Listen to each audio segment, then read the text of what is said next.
The sound of shattering glass echoed through the small apartment as Ellie Matthews dropped the framed wedding photo she'd been about to pack away. 7 years after her husband's death, she still couldn't bring herself to store it properly. The jagged shards reflected the kitchen light, creating a constellation of broken memories across the worn linoleum floor. Her 8-year-old son Jamie appeared in the doorway, eyes wide with concern. "Mom? Are you okay?" Ellie forced a smile, the kind that never quite reached her eyes. "I'm fine, sweetie. Just being clumsy." She knelt to gather the glass, carefully avoiding the photograph itself, Michael's smiling face looking up at her from amid the wreckage. Jamie watched her for a moment before speaking again. "Mom? Can Zach stay for dinner tonight?" The question hung in the air between them. In the 3 years they'd lived in this apartment building, Jamie had never asked to bring a friend home. Ellie looked up, momentarily forgetting the glass cutting into her palm. "Who's Zach?" What Ellie couldn't possibly know was that this simple question, this ordinary request from a child, would be the first domino in a sequence that would forever change their lives. That this dinner invitation would crack open her carefully constructed walls and force her to confront not just her grief, but the possibility that her heart wasn't as permanently broken as she'd believed. Some stories begin with grand gestures or dramatic declarations. But the most profound changes often arrive disguised as ordinary moments, like a child asking if his friend can stay for dinner on a Tuesday evening in October. If you've ever felt stuck in the shadows of your past, unable to move forward, this story might just illuminate a path you hadn't considered. So settle in, and let me take you through the night a single mom's broken heart began to heal. If this journey resonates with you, consider subscribing to hear more stories that remind us of the extraordinary possibilities hiding within our ordinary lives. Ellie Matthews had mastered the art of functional survival. Wake up, make breakfast, get Jamie to school, work her shift at the hospital billing department, pick up Jamie, help with homework, make dinner, bedtime routine, collapse into exhaustion, repeat. For 7 years, she'd maintained this careful choreography, a dance of merely existing without truly living. At 34, she'd resigned herself to this half-life. The wedding ring still circled her finger like a talisman, though Michael had been gone longer than they'd been married. Their love story had been brief but incandescent. College sweethearts who married young, had Jamie at 26, and then lost everything when Michael's car skidded on black ice 3 months after their son's first birthday. The apartment they now called home was their third since Michael's death. Small but clean, with 2 bedrooms and a kitchen/living room combo that felt cramped but manageable on her salary. The walls remained mostly bare, decorating seemed too permanent, too much like accepting this was their life now. Jamie had grown into a quiet, thoughtful child who seemed to understand instinctively that his mother carried a weight he couldn't see but shouldn't add to. He rarely asked for extras, made few demands, and had developed an independence that sometimes broke Ellie's heart when she allowed herself to think about it. Which is why his request about Zach staying for dinner had caught her so off guard. "He's new," Jamie explained, shifting from one foot to the other. "He just moved into 3B with his dad. He doesn't have any friends yet, and his dad works late on Tuesdays." Ellie carefully placed the larger glass shards into the trash. "How old is he?" 9. "But he's in my class because he skipped kindergarten." Jamie's voice held a note of admiration. "He's really good at math." Ellie hesitated. Tuesday was leftover night, the night she didn't have to really cook, could just reheat whatever remained from Monday's slightly more ambitious meal. It was the night she allowed herself to be tired, to cut corners. "Please, Mom. His dad said it's okay if you say yes." Something in Jamie's expression, a hopefulness she hadn't seen in months, made the decision for her.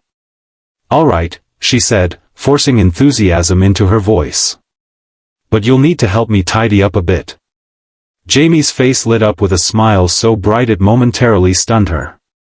When had she last seen him this excited about anything? "Thanks, Mom. I'll go tell him right now."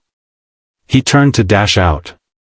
"Jamie, wait," but he was already gone, the door slamming behind him. Ellie looked around their apartment with fresh eyes. The stack of mail on the counter, the unfolded laundry on the couch, the general air of a space that was maintained but not loved. She sighed, then winced as she noticed the blood on her palm where the glass had cut her. Under the kitchen sink, she found the first aid kit and carefully cleaned and bandaged the small wound. As she worked, she caught her reflection in the small mirror hanging by the door, pale face, dark circles under her eyes, hair pulled back in the same practical ponytail she wore every day. When had she stopped caring how she looked? When had she stopped caring about anything beyond basic survival? The realization sent a jolt through her. She'd been so focused on not falling apart that she'd forgotten to actually live. And somehow, her 8-year-old son had noticed. Ellie straightened her shoulders and took a deep breath. It was just dinner with her son's friend. She could handle that. She had 20 minutes before Jamie would return with this mysterious Zach. 20 minutes to transform their apartment from a place they existed to a home where guests could be welcomed. By the time the knock came at the door, Ellie had managed to clear the dining table, fold the laundry, and run a quick vacuum over the living room carpet. She'd even changed from her work clothes into jeans and a soft blue sweater that Michael had once said brought out her eyes. The thought came unbidden, and she pushed it away as she opened the door. Jamie stood there, practically vibrating with excitement, next to a tall, lanky boy with a shock of dark curly hair and serious eyes behind wire-rimmed glasses. "Mom, this is Zach." "Zach, this is my mom." The boy extended his hand with surprising formality. "Thank you for having me over, Mrs. Matthews. I appreciate your hospitality." Ellie blinked, taken aback by his adult phrasing. She took his hand, noting the firmness of his handshake. "It's Ms. Matthews, but please call me Ellie." "We're happy to have you, Zach." As the boys entered, Ellie noticed Zach taking in their apartment with observant eyes that seemed to miss nothing. She felt a flash of self-consciousness, wondering what he saw. "Jamie says you just moved into the building?" she asked, closing the door. Zach nodded. "Yes, ma'am. 2 weeks ago. My dad got a job at the university." "He's a professor," Jamie added proudly, as if he'd had something to do with this impressive fact. "Associate professor," Zach corrected. "In the physics department." "That's impressive," Ellie said, genuinely interested. "And your mom?" A shadow passed over Zach's face. "It's just me and my dad. My mom died when I was 4. The words hung in the air, creating an immediate connection that Ellie hadn't anticipated. She met Zach's eyes and saw recognition there, the understanding that passes between people who have experienced similar losses. "I'm sorry to hear that," she said softly. "Jamie's dad passed away when he was very young too." Jamie, who rarely spoke about his father, nodded solemnly. "I don't really remember him. But Mom has pictures." Zach looked at Jamie with newfound interest. "I don't remember much about my mom either. Just that she smelled like lemons and sang a lot." The simple description brought an unexpected lump to Ellie's throat. She turned toward the kitchen, needing a moment to compose herself. "Well, dinner will be ready in about 15 minutes. Why don't you boys wash up and then Jamie can show you his room?" As the boys disappeared down the short hallway, Ellie leaned against the counter, taking deep breaths. She hadn't expected this dinner to stir up so much emotion so quickly. The shared experience of loss created an immediate intimacy that caught her off guard. She busied herself with reheating the previous night's lasagna, adding a side salad she normally wouldn't have bothered with, and even finding candles in a drawer that hadn't been opened in years. As she worked, she could hear the boys' voices from Jamie's room, animated in a way Jamie's voice rarely was these days. When dinner was ready, she called them to the table. Jamie emerged with a model airplane in hand, excitedly explaining something to Zach, who listened with genuine interest. "That looks complicated," Ellie commented, nodding toward the model. Zach figured out the part one was stuck on, Jamie explained. He's really good at following instructions. My dad says I'm methodical, Zach said, the big word rolling off his tongue with practiced ease. It means I like to do things step by step. A valuable skill, Ellie said, serving the lasagna. I could use some of that myself.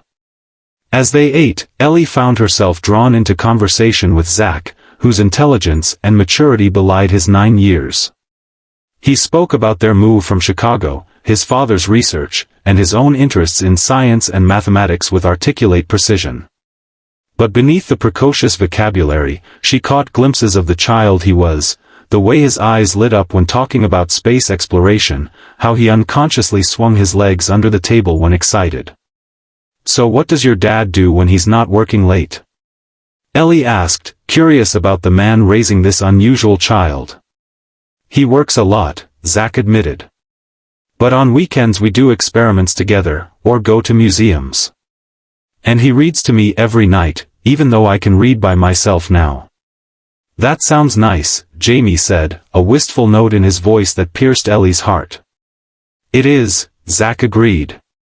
But it's just the two of us all the time. That gets lonely sometimes. He looked around their small dining area. Your place feels nice. Like a real home. The compliment, delivered with such sincerity, caught Ellie off guard. She'd spent years seeing only what their apartment lacked compared to the house they'd once shared with Michael. She'd never considered that to an outsider, it might appear warm and inviting. Thank you, she said softly. That's kind of you to say. After dinner, the boys helped clear the table without being asked, and Ellie served the brownies she'd impulsively picked up from the bakery section on her way home from work. As they ate dessert, Jamie grew increasingly animated, telling Zach about his school project on the solar system. Mom, can I show Zach my telescope? The one Grandpa gave me for Christmas? The telescope had been sitting in its box for months, another victim of Ellie's perpetual exhaustion and lack of motivation to assemble complicated things. It's getting late, Jamie. Maybe another time. Please. We could set it up on the fire escape. The sky is really clear tonight. Ellie hesitated, her automatic no hovering on her lips. But something in Jamie's expression, that same hopefulness from earlier, made her reconsider. All right, but just for a little while. It's a school night. The boys exchanged excited glances and raced to Jamie's room to retrieve the telescope. Ellie watched them go, a strange feeling settling in her chest. When was the last time she'd said yes to something that required effort beyond the absolute necessities? While the boys were occupied, Ellie's phone buzzed with a text message from an unknown number. Hi, this is Daniel Cohen, Zach's dad. Just checking that everything's okay and finding out what time I should pick him up. Thanks again for having him over. Ellie stared at the message, suddenly curious about the man behind it.